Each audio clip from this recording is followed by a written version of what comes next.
Je m'appelle Caroline Chavier, je suis Head of Talent Acquisition chez Voodoo et en parallèle de mes activités, je suis également fondatrice et organisatrice d'un meet-up qui s'appelle Paris Women in Machine Learning and Data Science Meetup. Je ne suis pas toute seule, on est 4, donc je travaille avec une chercheuse, une data scientist et une ingénieure en machine learning. Et notre objectif, c'est d'organiser tous les 2 mois des meet-up autour du machine learning et de la data science avec des speakers. Par contre, le public, n'importe qui peut venir à nos meet-up.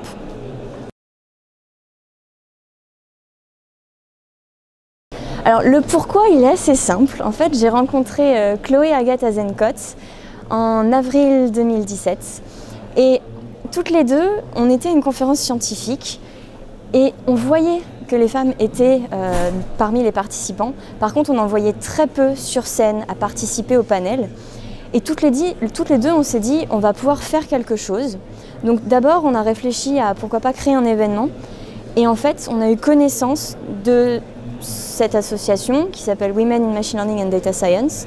Et on a eu envie d'ouvrir le chapitre à Paris, puisqu'en fait, il n'y en avait pas en Europe, à part à Zurich à l'époque. Et c'est parti comme ça, d'une initiative à 2. Et aujourd'hui, on est très surprise du succès que nous rencontrons, favorablement. Mais on est heureuse en fait de pouvoir montrer que l'intelligence artificielle est un domaine où les femmes sont présentes. On a fondé le Meetup en août 2017 et aujourd'hui on compte un petit peu plus de 1700 membres. Donc à chaque session, on va avoir en moyenne entre 80 et 100 personnes dans le public, avec toujours au minimum 3 intervenantes. Et parfois, ça peut aller jusqu'à 12 lorsqu'on organise des tables rondes, des workshops.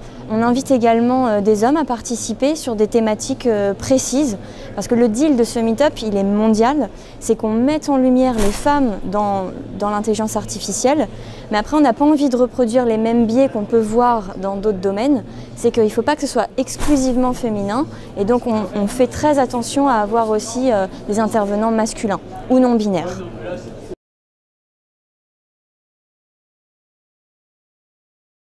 Alors en moyenne, les chiffres, je ne les ai pas précisément en tête. Là, j'ai en mémoire un article publié par Element AI où en fait ils ont repris tous les auteurs et tous les participants des 4 plus grandes conférences en machine learning et par pays, en fait, ils nous indiquent les statistiques. De mémoire, la France était plutôt bien représentée et sauf erreur de ma part, on était entre 12 et 13%. Vous voyez, nous, à notre meet-up, on a commencé, dans les participants, on avait 80% de femmes versus 20% d'hommes. Et aujourd'hui, on est plutôt sur un ratio 60-40. Ça, on en est contente parce que ça veut dire que c'est le contenu technique de nos événements qui intéresse et on n'associe pas ça avec un genre. Et ça, c'est pour nous un des plus beaux succès.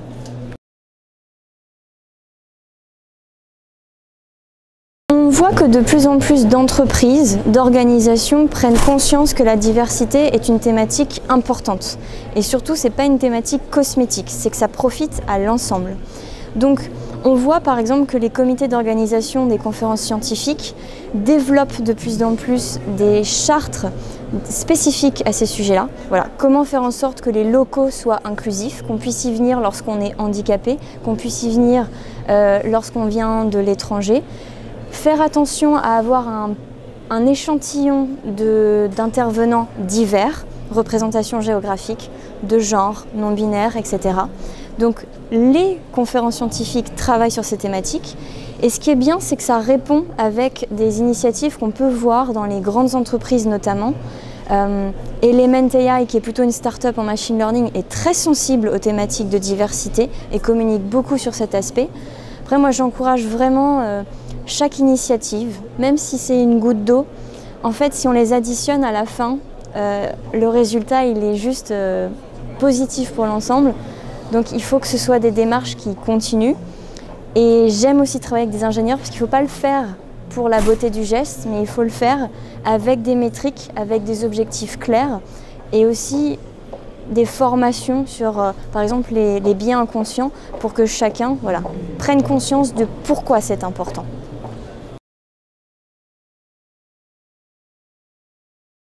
Effectivement, récemment, on a pu voir que les algorithmes peuvent reproduire des biais sociétaux, puisque en fait, les données qui sont paramétrés dans ces algorithmes sont basés sur des exemples qui ont eu lieu. Donc, ce n'est pas simplement quelque chose que je pense, ce sont des constats qu'on peut déjà tirer.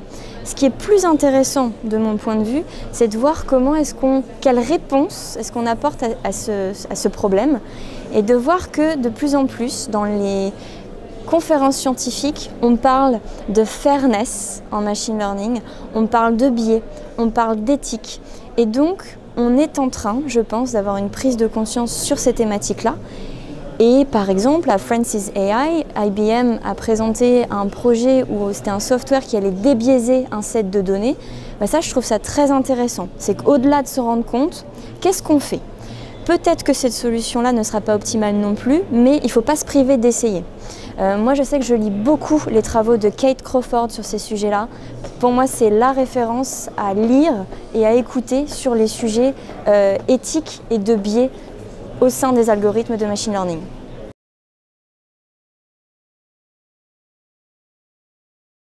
Alors là, pour le Meetup, on a envie de lui donner une autre envergure. C'est-à-dire que là, on va mettre en place des Meetup joints avec d'autres Meetup parisiens. On en a déjà fait un avec Paris Machine Learning. On en a un autre en janvier, mais je préfère garder la surprise.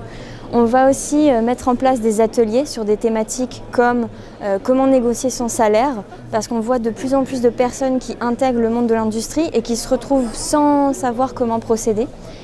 Et à titre personnel, on est toutes impliquées sur le rayonnement de cette communauté. Donc Chloé, par exemple, vient de préfacer et d'écrire un livre sur le machine learning. En ce qui me concerne, je vais faire partie du comité d'organisation d'une conférence scientifique sur les systèmes de recommandation. Donc en 2019, je serai co-chair sur la partie Inclusion and Diversity à la conférence Rexis.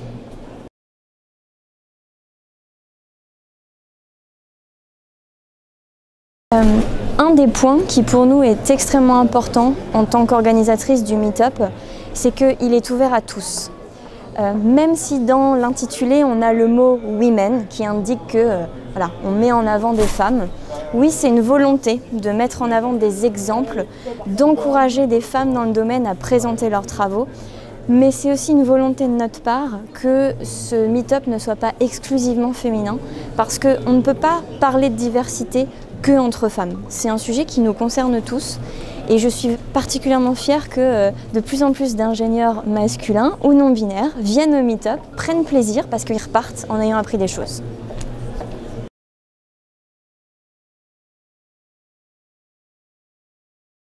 En dehors de mon activité de recruteur, le Meetup prend une place assez conséquente et quelque chose que je n'avais pas anticipé, c'est que désormais, on me sollicite de plus en plus pour intervenir sur des sujets en lien avec la diversité et la mixité. Donc, comme ce sont des sujets qui me passionnent, je travaille, j'ai intervenu il y a très peu de temps au Parlement européen, justement sur ces sujets-là, comment rendre la tech beaucoup plus diverse. En fait, ils sont en train de lister toutes les initiatives locales qui puissent exister pour pouvoir les fédérer. Je participe donc à l'organisation de Rexis en 2019 pour nous assurer que les speakers, les gens qui vont venir à cette conférence, soient multiples, soient différents et que du coup ça donne lieu à beaucoup de réflexions intéressantes sur cette thématique-là.